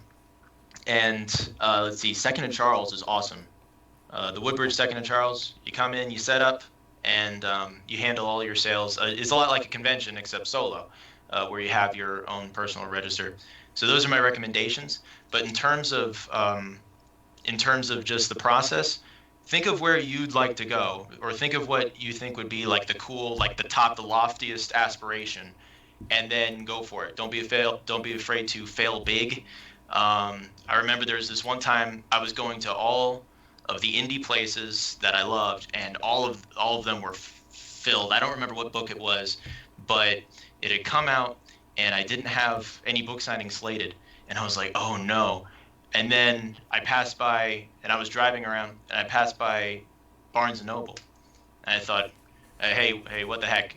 Because a long time ago I had tried to get in there, but their policy was different. They didn't let in the indies as much. Since they shut down and reopened, life has changed. They're amazing. I love Barnes & Noble. So I went in, I got the information I needed, I called, and in that same day, I had 3 book signings set up in a major event, in a brand new event. It just so happened that they were doing a Meet the Authors festival. And so I had 3 days back to back, and that turned out to be the release, the launch of World of the Orb. So don't be afraid to fail big. Call the places or go to the places where you would most want to be and see what happens. Nice. I'm going to interrupt real quick. You guys see something in chat right now. Would you like to see a writing category on Twitch? Myself and a few other authors who stream writing on Twitch is trying to get a writers category.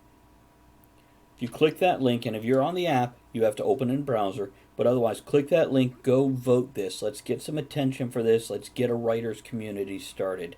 I don't care if you're in my stream or a different writer's stream. Let's support the community that we love, that we're creating, that we are building together.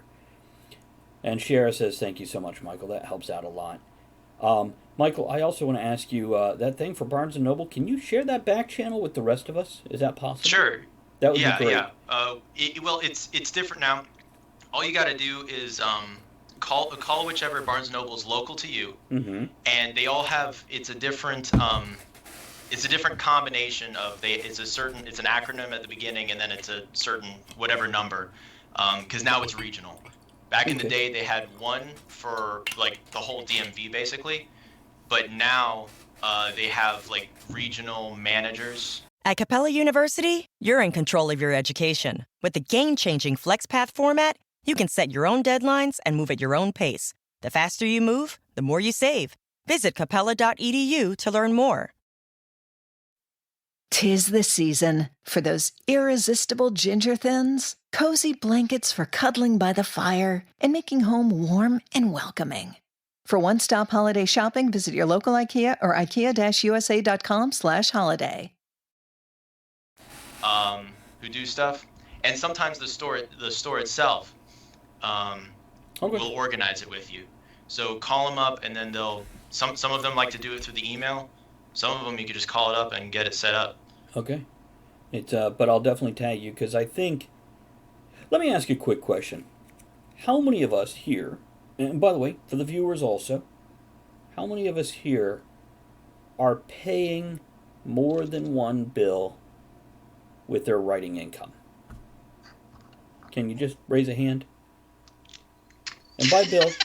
Okay, so none of us, right? Is that what I'm getting? Well, freaking my Netflix. It pays for my Netflix. That's a bill. I put all of mine right back into it because I've got them coming out so fast that any money I make goes right back into the next one, because it takes a good chunk to put a book out. Especially for me, by the time you pay for editing, book cover art, copyright, all of that stuff. And so right now I'm just at the point I'm just putting it all right back in. But I am getting a steady check every month from Amazon. So here's the point of that question. We all kind of bit our lip going, I wish. Here's the deal. It's a business, guys. How many businesses... Aaron, by the way, Toei says my income is lump sum, one payment, so really don't pay monthly bills, but it does pay for stuff. And that's what I'm looking for here, guys. That's what I'm telling you. It is paying for some of Tempe's stuff. Michael kept quiet. Aaron didn't say anything. I did not raise my hand. Hi. Oh, I'm getting the hug. I told you guys I asked for the hug. Yay! I got it. It's a chokehold hug. Here's what I'm going to tell you guys. It's a business. Businesses start out in the red. That means the negative. It means you're putting out more money than you're taking in. This is a business. You're a creative person. You're a smart person. It's a business. You do not make money right away. You get a return on the investment you're putting in. If the only investment you're putting in is writing it, you're not putting enough in to be a successful business. I do address this in 27 Thoughts on Writing. Briefly, 1 page per topic. It's a business. Let's talk business. And in the last couple minutes, I will totally rant about authors shitting on other authors instead of helping them. Or maybe we'll just, you know what? Maybe we'll talk business right now, because that's hard lessons. Tempe, I want to take that topic and make it a different topic for a different show. Okay. Okay? So maybe we won't even address that tonight, but that hit me hard when I saw that on your Instagram. Which, by the way, Tempe, feel free to post your Instagram here. Get some other people following you on Instagram. My Instagram is down below. Guys, please put your social media if you have something for your writing. Spam it right now in our last 15 minutes. Let's talk business. Aaron, what the hell are you talking about? Writing's a business? That makes no sense. Writing's a business. And don't bore us with stuff. Be creative. Help us.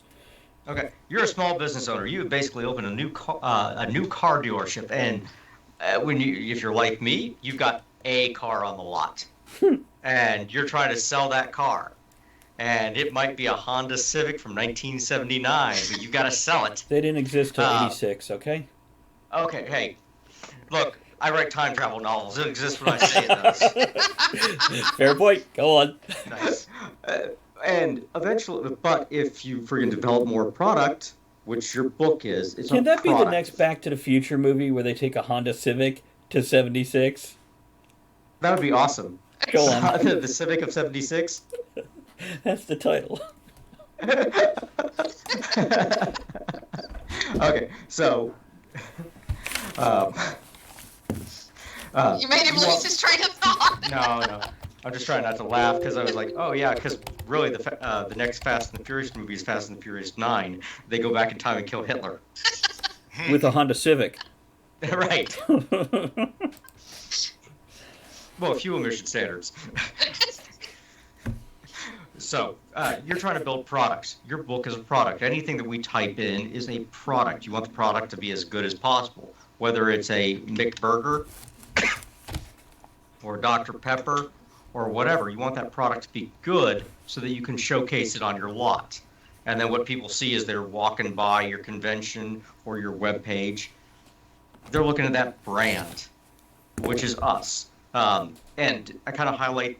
Go ahead, Travis. Real quick. As you guys are listening to Aaron, because this is good stuff, something else I'm going to tell you. You know that saying, all roads lead to Rome? When marketing your business, your brand, your book, all links lead to blank. Where do you want every person to go to? So I don't care if you have an Instagram, YouTube, Facebook, Twitter, Snapchat, Twitch, etc. Everything points to one final end of the funnel. That is a funnel leading your customer to, you decide. If it points in 15 different places, you're failing yourself. Go on, Aaron. Okay, so brand, and we talked a little bit about it earlier, but who's driven down 95 and seen those big Marine Corps road advertisements, the billboards? Another dying technology. Army of One? They haven't had the Army of One thing for years because the guy that was... Army, not Marines.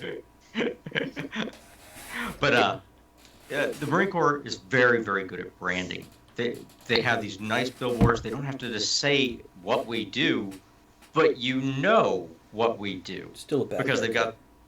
They've got. Still a bad haircut. Go on. Okay, Hawkeye.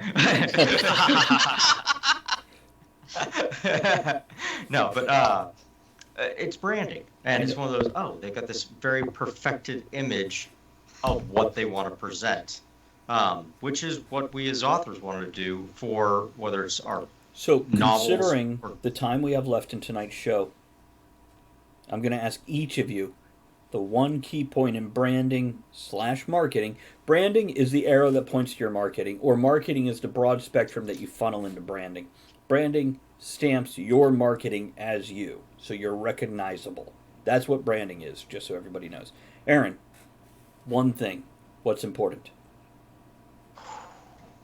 You need a moment? I can go to Michael. I know he's got an answer. Yep, go ahead. I guess be the type of author that you'd most want to follow. Put out the types of things that you'd most want to see yourself. What's that mean? Are you talking about content in books or what? The content beyond the page. The content that extends the experience of your books to other platforms, the multimedia. So you want to create an experience and create a friendship beyond just what's on the page. So not your drama people. If you looked at somebody that you wanted to meet, what draws you to that person? That's what you're putting out there. Okay? You're putting out that optimism or that darkness or that mysteriousness or that angst, whatever it is, it draws you to what you want. Is that what you're saying, Michael? Am I getting that right? I guess, and just be real, you know. Don't be too self-aware about it. Just put out cool stuff. have it be clean, but and on brand, which is not the brand concept is not something that I've thought about actively. Something I've thought about subconsciously, but yeah, put out stuff that's cool but real and represents you, I guess. Yeah. And by the way, by clean, do you mean no swear words, or do you mean clean as in a tight copy? Tight, yeah. Okay. I was tight, but if your brand, like me, if you write kids books and you want to be clean or family friendly, in that sense, then by the way, I'll point out he said kids books, which he means young adult. No, I write Chicken Boys for Boys for like 10-year-olds. But World of the Orb is definitely young adult as opposed to. Yeah, it's still clean. It's still a good he family hits 26. Book. They're all fucking There's one kids beheading. now. But other than that, we're good. Oh, by Just the way, one. Do you have Winslow right there? You couldn't do it to him again? Michael, do you have Winslow beside you? Yeah, I got Winslow. Hold that up for me, please. There we go. Guys, this is probably my favorite Michael Thompson book right here. It is fun and witty and clever. And hot damn, when he does an audiobook, I'm purchasing it just to hear him read his own work. It is good, fun stuff. Mez says, I had some 40-something kids in my shop tonight, sloppy drunk. Okay, that's called Talk of the Tavern. That's Monday night. Tempe, your thing. I branded myself with a logo. It's on book 2. You have it there. Yep, I make sure that it's on every cover of my series. It's on my business cards. It's on my bookmarks. What? Move it over. Move it over, Travis. Camera. No, okay. I've got 2 cameras here, guys. Yeah. But I'm holding it up for the viewers. No, I got to hold it up for the viewers. What are they looking at? What is the brand? Okay, that's the symbol that I had designed for my book cover, and I put it on everything. I put it on my business cards, my personal cards. It's on my phone. I have it everywhere, and so when somebody sees that, they know it's What you're talking about is the sword with the Celtic knot tree leaves, right? The whole thing. Yes, the whole thing, the whole circle. With the wreath around it. Okay. Yes. Branding, guys. Thank you. In Talk of the Tavern, you'll notice around each one of us is that tavern sign logo. If you look at my Twitch channel, that is repeated again and again and again. Look down at the tavern tokens below your chat. Go look at the logo up above the screen. That is branding. That is the golden arches of McDonald's. That is the Mickey Mouse ears. That is branding. One thing that immediately makes you go, oh, that's that thing. Smart. Can I just say one other little quick thing? Please. For the viewers that don't know, I had surgery a couple of weeks ago, and I have a scar. My scar is forming in the shape of a sword. Whoa. Nice. Yes, it's pretty awesome. I'm like, oh my goodness. Can you show it on camera? You can't see it right now because it's still healing and it's still kind of funky, but it's the shape of a sword. Do you have any tattoos right now? I do not. Would you consider getting that scar tattooed with your brand around it? Well, it's right here on my little pinky finger, so I don't know how the hell you're doing that. That's crazy talk, woman. What's wrong with you? But I have considered getting that symbol tattooed somewhere, maybe. Maybe one day. Maybe if I sell enough books. There we go. There we go. Okay, Aaron, we're back to you. Pressure's on. Be consistent on the amount of product you're putting out. I've had a 3-year hiatus, but if you're not producing, you're not a business. That's true. That is true. Okay, I'm going to take you from here and build on what Aaron just told you. From my years of research, and Aaron can attest to me coming to him, and now Michael and poor Tempe are going to be subjected to this crap now that they decided to work with me on this project of Write Night. I've done a lot of research. I research my genres before I publish. Not that I'm writing to market, but you have to know the market before you write. To write steampunk right now, so sorry to steampunk fans, it's not selling. You can write all you want, doesn't mean you're going to create a success. You can be the exception to the rule. But here's what I'm telling you. Short stories don't sell. They're a delightful interlude. They're great writing practice. They don't make money. If you want to pay your bills by writing, it's not the way to go. Of course, exceptions always apply. What I'm telling you right now is consistency, as Aaron just said. Series, as Tempe has demonstrated. These are what sells. When somebody buys one thing, John right here says, I totally agree. We've been compiling work for 2 years, so we have work to release each month. As comics, which is what Conquest Publish focuses on, series is king. If somebody reads your work and goes, oh, I can buy this next thing because I know it's like the first thing. Now, if you have three in your series, 5 in your series, whatever, sure, now they could jump over to your other series because they know you, your style, your thing well enough. This is what I'm going to tell you what I have learned.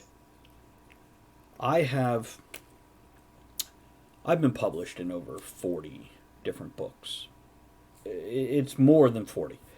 I have published 20 or so of my own. None of them in a series. There is no consistency. Somebody reads one thing of mine, they don't know what to buy next because they don't know if it's the same or different. So that's what I'm telling you. If you're going to write and you want to start paying bills as a business owner, consistency in your product is important. If you want to offer a different product line, establish your first line first. There's an author, Tom Holt, okay, British or Australian, I can never remember. And we got 3 minutes, so. Yep. He writes comedy novels. He's kind of a Terry Pratchett-esque kind of guy. But he also writes historical novels, and on those, he writes them as Thomas Holt. Because he's maintaining a brand on one side and maintaining a brand on the other, and never the two shall meet. Interesting. Or if you look at, like, everybody's got an AC in their house, you got Carrier, Payne, and Bryant. They're the same company. They're made in the same plant. They're just different tiers of product. And this is something to go out there. Travis does the same thing with who he publishes under himself, what he does for his joke books, and what he does for his children's books. Pen names, yeah. He separates them. Yeah, it's all me, but it's different branding. And there's pros and cons on that we will talk in a different episode. I want to thank all you guys who came in and hung out with us. Thank you so much. Thank you for your questions. Thank you for your interaction. Thank you, guys. Yeah, Yes, for the new people I met, Forrest, Sammy, thank you for coming in, saying hello, questioning. Michael, Yeah, thank you for it. Tempe, so happy that you decided to jump in and join me here. This was great. Yes. I am looking forward to more weeks of this. I have asked that these folks turn up at least once a month here on Right Night, though I have welcomed them as much as they can handle. So we'll see who it was. Mez, Cold Brew, both of you. Here's to everybody. And here's the bottom line, guys. Before we take our drink here, create. Be happy. Produce something that means something to you. Beyond that, we'll worry about it being next day. Create. Cheers. Hello, creativity. Glad it helped. We will be discussing different topics. First of all, we'll always be creative to help us warm up and connect with people. Second, we'll always be technical. And we are out, and I don't have a closing song. So, have a great night, guys. I may or may not be back in a little bit to do a little writing, but I'll definitely be on tomorrow. And then tomorrow night, don't forget, we have Stealing for Survival, D&D game, guest DM'd by Aaron right there. And then Monday night, we have Talk of the Tavern. So, okay. I have a cheers emote, Mez, right here. Here's my cheers emote right there. Have a good night, guys. Thank you for hanging out. At Capella University, education is as smart as the world around us. With the FlexPath format, you can take classes at your own pace, set your own deadlines, and even leverage your previous experience to move faster. Now that's smart. Learn more at capella.edu.